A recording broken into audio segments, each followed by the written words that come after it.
কোন কোন ব্যক্তির সাথে বেয়াদবি করলে, মনে কষ্ট দিলে, তারা যদি অভিশাপ দেয় তাহলে সাথে সাথে অভিশাপ লেগে যাবে। এক নাম্বার, বাবা মায়ের অভিশাপ। সন্তান যদি মা বাবার মনে কষ্ট দেয়, মা বাবা যদি অভিশাপ দেয়, সাথে সাথে অভিশাপ লেগে যাবে। এই জন্য সন্তান সাবধান, এমন কোনো কাজ করবে না, এমন কোনো কাজ করবে না যে কাজের কারণে মা বাবা মনে কষ্ট পায়। মা বাবা মনে কষ্ট পেয়ে সন্তান তোমাকে অভিশাপ দিতে হয়। অভিশাপের কোনো কাজ করবে না, সাবধান। কারণ মা বাবা যদি মনে কষ্ট পায়া তোমার নামে আল্লাহর দরবারে অভিশাপ দেয়, সাথে সাথে বান্দা অভিশাপ লেগে যাবে, আর তুমি দুনিয়াতেই ধ্বংস হয়ে যাবে। তাহলে এক নাম্বার, বাবা মায়ের অভিশাপ লেগে যায়।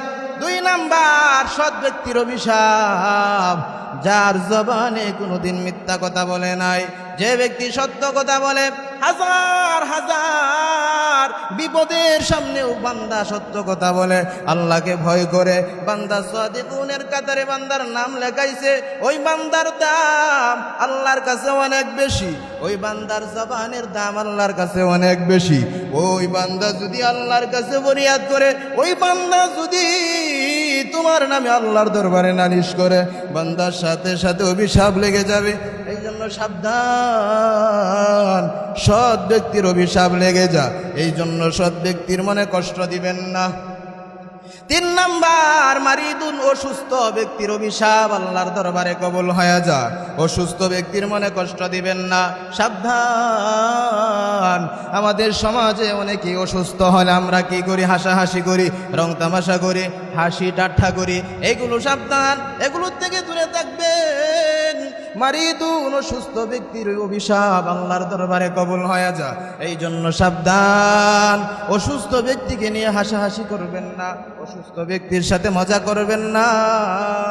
যদি পারেন অসুস্থ ব্যক্তির কাছ থেকে দোয়া চেয়ে নেবেন। চার নাম্বার, অসহায় মিসকিন, অসহায় ব্যক্তি যদি অভিশাপ দেয়, সাথে সাথে অভিশাপ লেগে যায়। এই জন্য সাবধান, অসহায় মিসকিন গরিব এদেরকে মনে কষ্ট দিবেন না, মাথা গাড়ে ধরে ধাক্কা দিয়ে ঠেলে দিবেন না। কারণ অসহায়, এতিম, মিসকিন ওরা যদি আল্লাহর দরবারে নালিশ করে, সাথে সাথে আল্লাহর দরবারে কবুল হয়ে যাবে, বান্দা গজব শুরু হয়ে যাবে, দুনিয়াতেই ধ্বংস হয়ে যাবেন। এই জন্য সাবধান, সাবধান।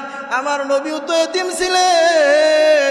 যদি পারেন এতিমকে মায়া করেন, ভালোবাসেন, মোহাব্বত করেন, এতিমের মাথার মধ্যে হাত দিয়া দোয়া করেন। কারণ আমার নবী হাদিসের মধ্যে জানাইছেন, এতিমের মাথার মধ্যে হাত বুলাইয়ে যদি দোয়া করেন, হাতের তালুর নিচে যত পরিমাণ চুল থাকবে, এত পরিমাণ নেক সওয়াব আমল নামায় আল্লাহ দান করবেন। এই জন্য সাবধান, এতিম, অসহায় অভিশাপ দিলে অভিশাপ লেগে যায়। পাঁচ নাম্বার, ঠকে যাওয়া ব্যক্তির অভিশাপ। একজনকে আপনি ঠকাইছেন, আপনি জানেন, উনি যদি আল্লাহর দরবারে নালিশ করে, ওই বান্দা আল্লাহর দরবারে ফরিয়াদ করে, এ বান্দা আল্লাহর দরবারে অভিশাপ দেন, সাথে সাথে অভিশাপ লেগে যাবে, দুনিয়াতেই ধ্বংস হয়ে যাবে। এই জন্য আপনাদের হাতে ধরে বলি, পায়ে ধরে বলি, আপনি জেনে কারো ঠকাইবেন না, কারো ক্ষতি করবেন না।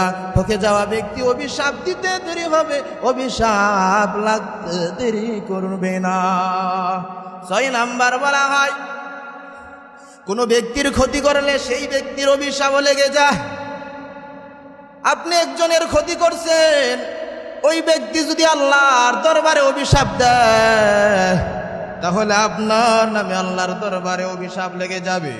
বান্দা, কেউ যদি মনে কষ্ট পাইয়া যদি আপনার নামে আল্লাহর দরবারে ফরিয়াদ করে, ও আল্লাহ আমার এই জিনিসটা ক্ষতি করেছে, আমার ওই জিনিসটা ধ্বংস করেছে, আমার এত টাকা মেরে দিয়েছে, আয় আল্লাহ আমি তো কিছুই করতে পারি না, আপনি কিছু করেন, তাহলে বান্দার সাথে সাথে আল্লাহর পক্ষ থেকে গজব শুরু হয়ে যাবে, দুনিয়াতেই তোমার আযাব শুরু হয়ে যাবে।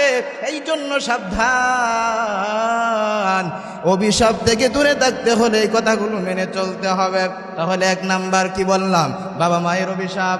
2 নাম্বার সৎ ব্যক্তির অভিশাপ, 3 নাম্বার মারিদুন অসুস্থ ব্যক্তির অভিশাপ, 4 নাম্বার অসহায় ব্যক্তির অভিশাপ, 5 নাম্বার ঠকে যাওয়া ব্যক্তির অভিশাপ, 6 নাম্বার কোনো ব্যক্তির ক্ষতি করলে সেই ব্যক্তির অভিশাপ।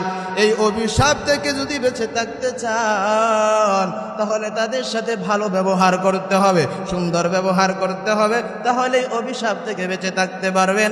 আল্লাহ পাক রব্বুল আলামিন সকলকে এই অভিশাপগুলো থেকে বেঁচে থাকার তৌফিক দান করেন, আমিন।